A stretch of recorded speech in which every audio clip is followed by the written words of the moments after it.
Much friends for your support. Please इससे आगे भी हमें ऐसे ही सपोर्ट करते रहिएगा।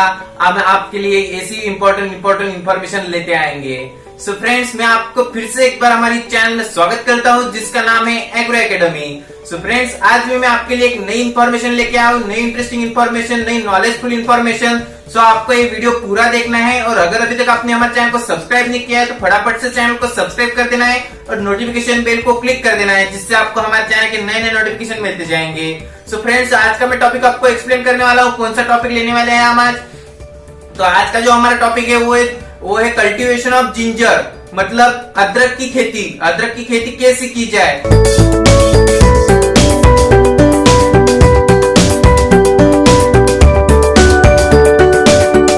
किसे उसमें हमें इंटरकल्चरल ऑपरेशन, कौन सी सॉइल, कौन सा क्लाइमेट, वो जो कल्टीवेशन के सारे पॉइंट्स होते हैं, वो कल्टीवेशन के सारे पॉइंट्स हम आज देखने वाले हैं, आज क्लियर करने वाले हैं। तो अगर आप मतलब अदरक की खेती करना चाहते हैं तो इस वीडियो को पूरा देखिए और समझ जाइए कि कैसे आप अच्छी तरीके से उसकी खेती कर सकते हैं और कैसे उसका ज्यादातर उत्पादन पा सकते हैं और अपना प्रॉफिट पा सकते हैं। सो फ्रेंड्स, आज का वीडियो आप पूरा देखिए और हमारे चैनल को सब्सक्राइब कर दीजिए, नोटिफिकेशन बेल को क्लिक कर दीजिए। तो चलिए फ्रेंड्स, टाइम वेस्ट न करते हुए चालू करते हैं हमारा आज का टॉपिक, कल्टीवेशन ऑफ जिंजर, मतलब अदरक की खेती।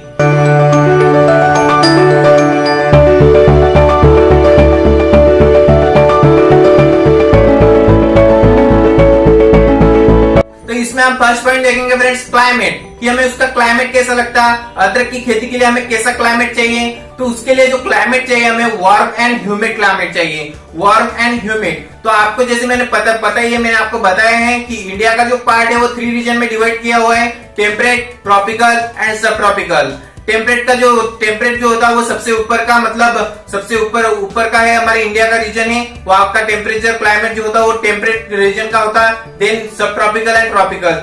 तो फ्रेंड्स, ये जो अदरक की खेती है ये ट्रॉपिकल एंड सब ट्रॉपिकल रीजन में ली जाती है, क्योंकि ट्रॉपिकल एंड सब ट्रॉपिकल रीजन का जो क्लाइमेट रहता है वो वार्म एंड ह्यूमिड क्लाइमेट रहता है, और वार्म एंड ह्यूमिड क्लाइमेट हमारे अदरक की खेती के लिए बहुत ज्यादा फेवरेबल है, सुटेबल है। सो फ्रेंड्स, हमें क्लाइमेट चाहिए warm and humid, and then हमें टेम्परेचर कितना चाहिए? तो temperature, average temperature, optimum temperature चाहिए हमें 29 to 35 डिग्री सेल्सियस, मतलब 29 से 35 डिग्री सेल्सियस का ऑप्टिमम टेम्परेचर, एवरेज टेम्परेचर हमें लगता है अदरक की खेती के लिए। और जो अदरक की खेती है हमारी वो मीन सी लेवल से 1500 मीटर ऊपर होती, मतलब 1500 ऊपर हाइट में होती, मीन सी लेवल से मीटर में 1500 मीटर। सो फ्रेंड्स, ये होगा क्लाइमेट का पॉइंट। देन नेक्स्ट पॉइंट है हमारा सॉइल का। सॉइल कैसी लगती? तो सॉइल हमें लगती वेल फर्टाइल, मतलब जिस लैंड की, जिस खेती की फर्टिलिटी बहुत अच्छी हो। अगर आपकी लैंड की फर्टिलिटी अच्छी नहीं हो तो आप उसे फर्टाइल कीजिए, उसमें कंपोस्ट मिलाइए, एफआई मिलाइए, उसकी फर्टिलिटी बढ़ा दीजिए। Well fertile, well drained, and then deep soil, and then sandy loam, clay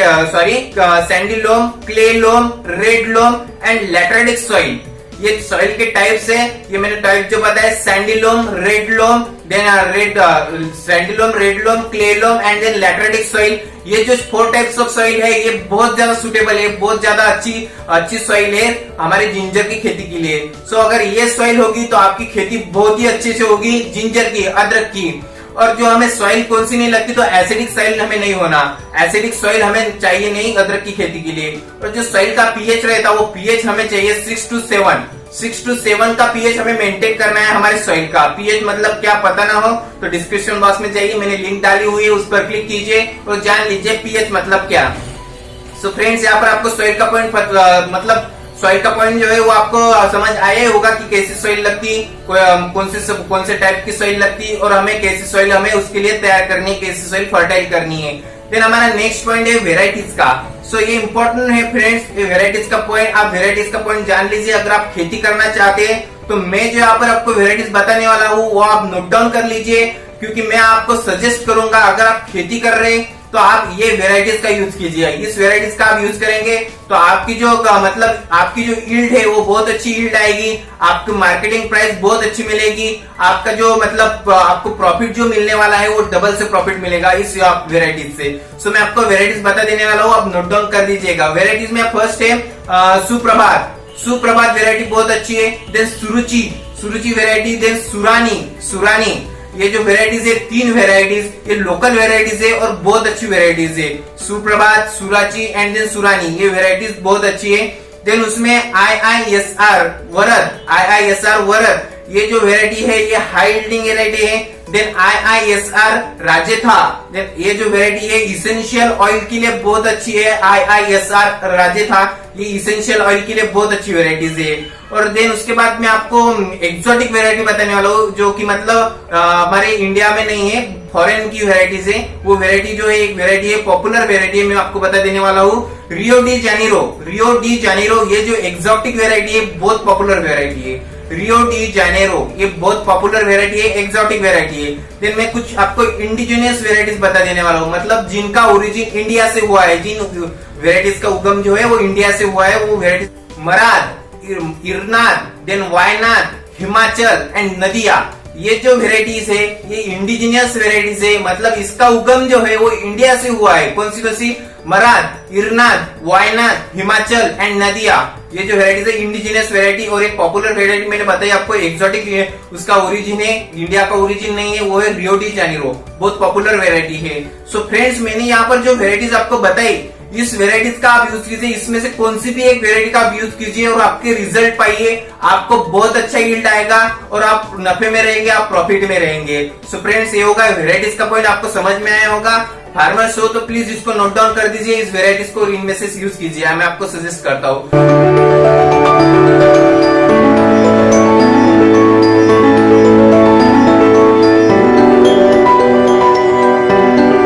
next point पर बढ़ते हैं। हमारे नेक्स्ट पॉइंट है हमारा प्लांटिंग का, कि प्लांटिंग हमें कब करनी है।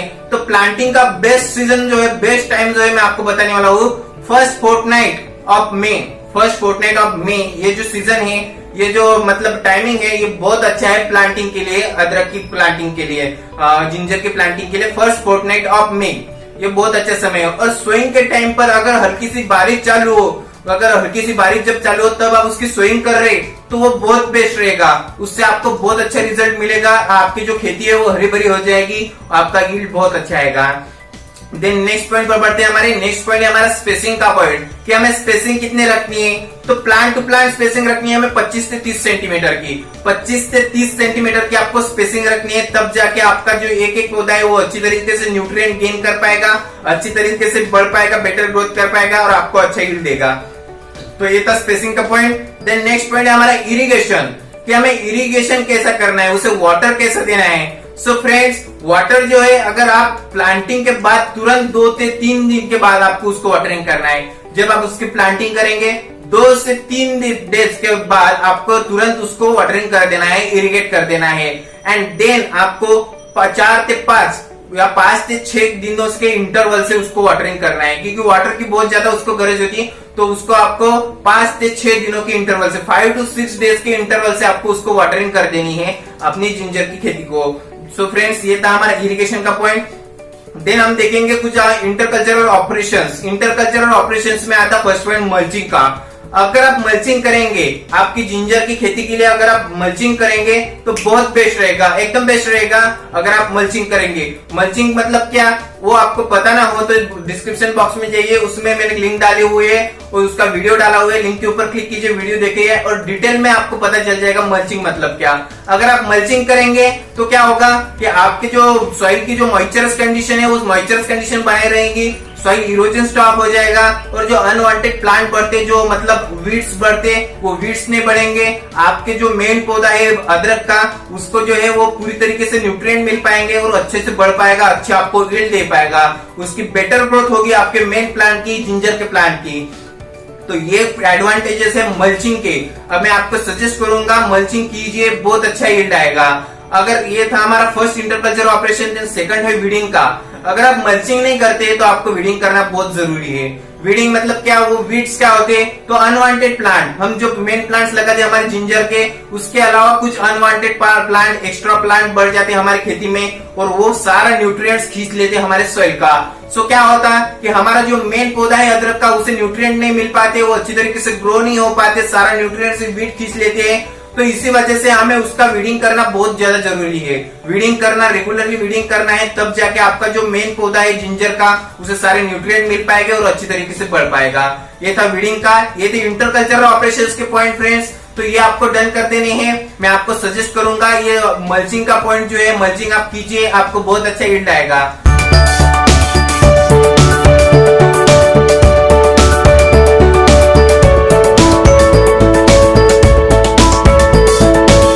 नेक्स्ट पॉइंट है हमारा, नेक्स्ट पॉइंट जो आता है वो है मैन्यूर्स एंड फर्टिलाइजर्स, कि आपको मैन्यूर्स एंड फर्टिलाइजर कौन कौन से यूज करने हैं। मैन्यूर्स फर्टिलाइजर्स बहुत ज्यादा मायने रखता है, क्योंकि मैन्यूर्स एंड फर्टिलाइजर्स का आप अच्छी तरीके से और सही समय में यूज करेंगे तो बहुत अच्छा रिजल्ट पाएंगे, आपका यील्ड अच्छा आएगा, आपकी खेती में जो है वो बहुत ज्यादा प्रोडक्शन आएगा।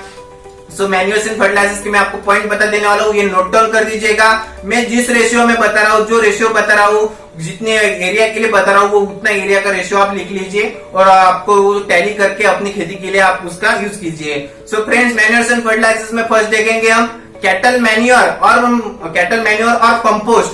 ये जो है आपको 25 से 30 टन एक हेक्टर के लिए कैटल मैन्योर या फिर कंपोस्ट, ये जो है आपको एक हेक्टर के लिए 25 से 30 टन अप्लाई करना है।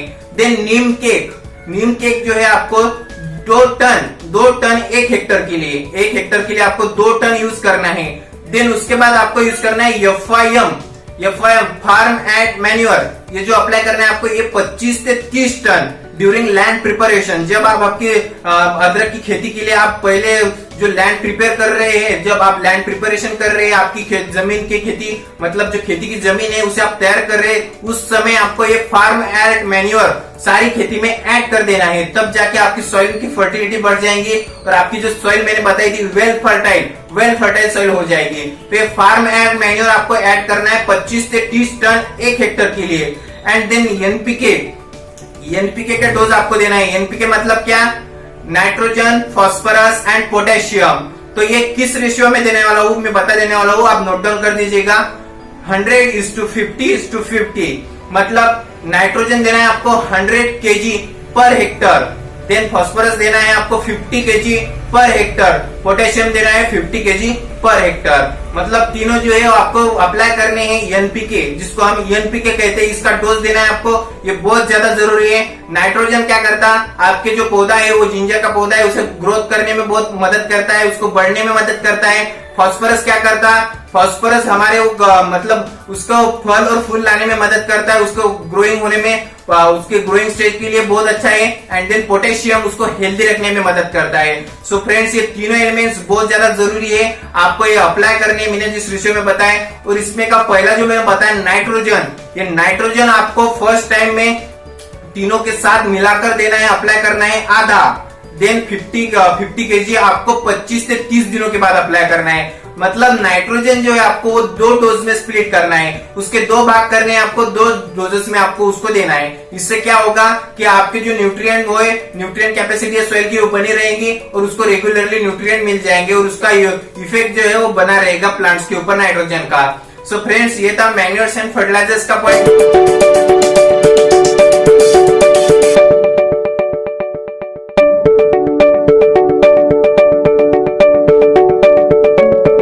हम नेक्स्ट पॉइंट पर बढ़ते हैं। हमारे नेक्स्ट पॉइंट है डिसीज एंड पेस्ट, कि कौन कौन से डिसीज आते हैं इसके ऊपर। तो डिसीज एंड पेस्ट में हम देखने वाले हैं, डिसीज देखने वाले हैं। फर्स्ट में डिसीज में आते हैं soft rot, then bacterial wilt, then nematode, leaf spot. ये 4 डिसीज जो है, ये 4 डिसीज मेनली आते हैं अदरक के प्लांट के ऊपर, जिंजर के प्लांट के ऊपर। कौन कौन से?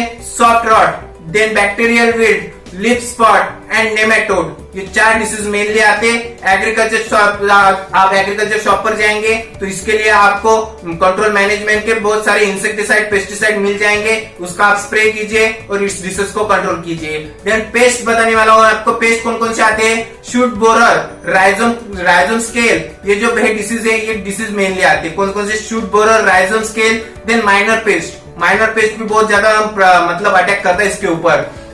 सो मैंने पेस्ट कौन कौन से बताया आपको? Rhizome scale, shoot borer and then मैंने लास्ट में बताया आपको माइनर पेस्ट। ये जो पेस्ट है ये मेनली अटैक करते हैं। इसके भी आपको पेस्टिसाइड्स मिल जाएंगे, पेस्टिसाइड्स का स्प्रे कीजिए और इसको कंट्रोल कर दीजिए।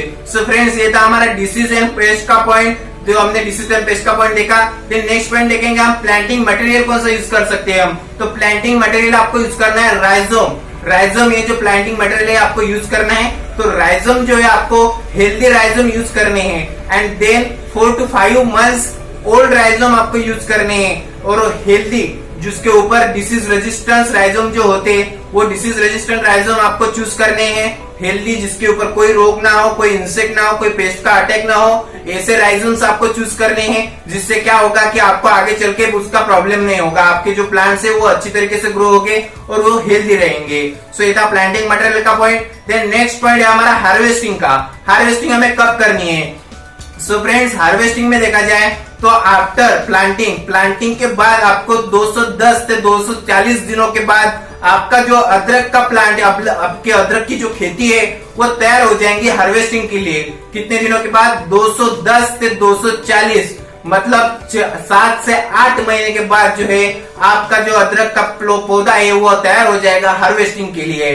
अगर आप वेजिटेबल पर्पज से उसकी हार्वेस्टिंग करना चाहते हैं तो 180 डेज के बाद भी आप हार्वेस्टिंग शुरू कर सकते हैं। मतलब उसमें क्या रहता है कि आप वेजिटेबल्स के पर्पज के लिए आप यूज करना चाहते हैं तो वेजिटेबल के पर्पज के लिए आपको इतना देर रुकने की जो है आवश्यकता नहीं है। तो आप 180 डेज के बाद भी उसकी हार्वेस्टिंग कर सकती है। अगर आपको वो ड्राई स्टेज में चाहिए, वो पूरा ड्राई स्टेज में उसकी क्या आपको हार्वेस्टिंग करनी है तो वो आपको हार्वेस्टिंग करनी है 210 से 240 दिनों के बाद आपका जो क्रॉप है वो रेडी हो जाएगा हार्वेस्टिंग के लिए।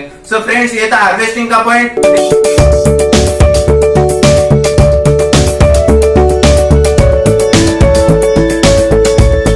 हमारा लास्ट पॉइंट जो है वो यील्ड का। सो फ्रेंड्स इंपॉर्टेंट पॉइंट है आपको यील्ड कितनी मिलती है। तो यील्ड में आपको बता देने वाला यील्ड कितनी आपको मिलती है अदरक की खेती से। सो इससे बहुत अच्छी यील्ड मिलती है।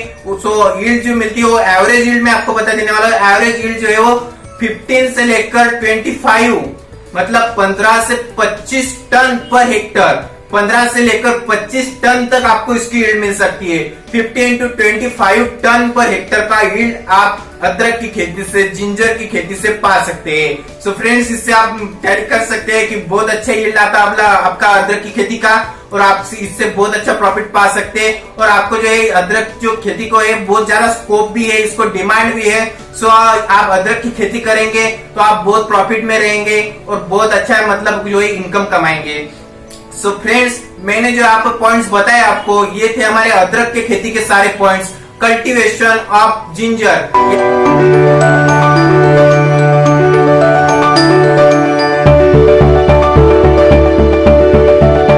ये था हमारा कल्टीवेशन ऑफ जिंजर का पॉइंट। सो आपको ये समझ में आया होगा कि कैसा रहता।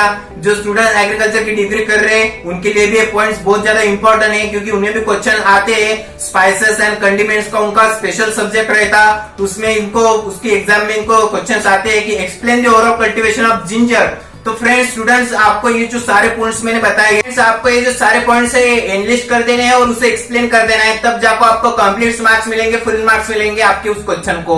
और जो खेती करना चाहते हैं उनके लिए तो ये बहुत ज्यादा इंपॉर्टेंट है। आप इस तरह के जो मैंने प्रजातियां बताई, जो वेराइटीज बताई वो आप यूज कीजिए और जो मैंने मैन्यूअल फर्टिलाइजर्स बताए वो मैन्यूअल फर्टिलाइजर्स यूज कीजिए, उस रेशियो में यूज कीजिए। आपकी जो खेती है वो बहुत अच्छे से खेती हो जाएगी अदरक की और बहुत ज्यादा आप इनकम कमाएंगे, बहुत ज्यादा नफे में रहेंगे, प्रॉफिट में रहेंगे। सो आई होप आपको ये जो मैंने टॉपिक आज बताया समझ में आया होगा। सो आपको ये टॉपिक कैसा लगा प्लीज हमें कमेंट बॉक्स में कमेंट करके बताइएगा। और अगर आपको इसमें कोई डिफिकल्टी और डाउट हो तो हमें कमेंट बॉक्स में वैसा भी बताइएगा। आपके सारे डिफिकल्टीज डाउट्स क्लियर कर दिए जाएंगे, सॉल्व कर दिए जाएंगे और इस हमारे चैनल पर आपको 100% हेल्प मिल जाएगी फ्रेंड्स। सो अगर अभी तक आपने हमारे चैनल को सब्सक्राइब नहीं किया है तो प्लीज चैनल को सब्सक्राइब कर दे, नोटिफिकेशन बेल को क्लिक कर दे जिससे आपको हमारे चैनल के नए नए नोटिफिकेशन मिलते जाएंगे। सो फ्रेंड्स अब मिलेंगे एक नए पार्ट में एक नई इंफॉर्मेशन के साथ, एक नई नॉलेजफुल इंफॉर्मेशन के साथ। तब तक के लिए ये रुकते हैं। Thank you.